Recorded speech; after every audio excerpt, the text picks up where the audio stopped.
ሰላም ጤና ይስጥልን ውድ የቻናላችን ቤተሰቦች ዛሬ በመላው ማህበራዊ ሚዲያ ሲነጋገርበት የነበረውንና በታዋቂዋ ተዋናይ መስከረም አበራ ላይ ሲሰነዘር የነበረውን አስደንጋጭ ወሬ ይዘን ቀርበናል። ከወራት በፊት ሽምግልና ተልኮ ሰርግ ተቆርጦ ነበር የተባለላት መስከረም ሙሽራዋ ጥሏት ጠፋ በሚል ከፍተኛ የሐሜት ሰለባ ሆና መቆየቷ ይታወሳል።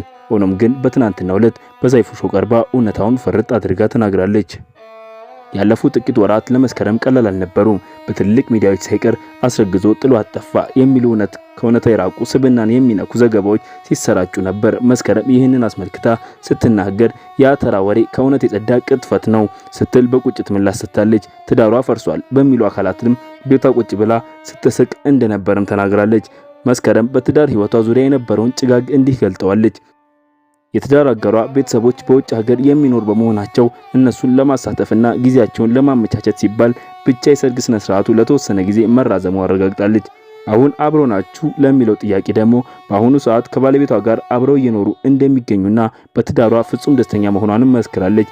ለምን ፎቶ አይለቀቅም ተብላ ለተጠየቀችው ጥያቄ ደግሞ ባለቤቷ የሚዲያ ሰው ባለመሆኑና ሁለቱም ተስማምተው የግል ህይወታቸውን በሚዲያ እንዳይጋለጥ ማድረጋቸውንም ገልጻለች። አሳዛኙ ነገር የተለያዩ ሚዲያዎች የመስከረም ባል በሚል ከስራ ባልደረቦቿ ጋር የተነሳችውን ፎቶ በመለጠፍ ወሬውን ሲያባብሱት መቆየታቸው ነው። ይህ ሁኔታ በትዳሯ ላይ ተጽዕኖ ቢኖረውም ባለቤቷ የተማረና ጉዳዩን በውይይት የሚፈታ በመሆኑ ሊያልፋት ችሏልም ብላለች። ሆኖም ግን መስከረም አንድ ያልደበቀችው እውነት አለ።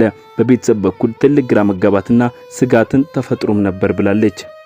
ስለ ባለቤቷ ማንነት የቅርብ ጓደኛው አማኑኤል ምስክርነትም ሰጥቷል። አማኑኤል እንዳለው ከሆነ መስከረም የያዘችው ሰው ጸባይ ሸጋና እጅግ አስተዋይ እንደሆነም ገልጿል።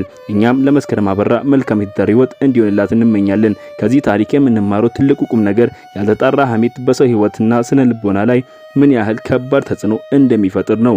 እናንተስ በዚህ ጉዳይ ላይ ምን ትላላችሁ? አስተያየታችሁን በኮሜንት መስጫው ላይ ያጋሩን። ለቻናላችን አዲስ ሆናችሁ ደግሞ ሰብስክራይብ በማድረግ ቤተሰብ ይሁኑ። ሰናይ ቀን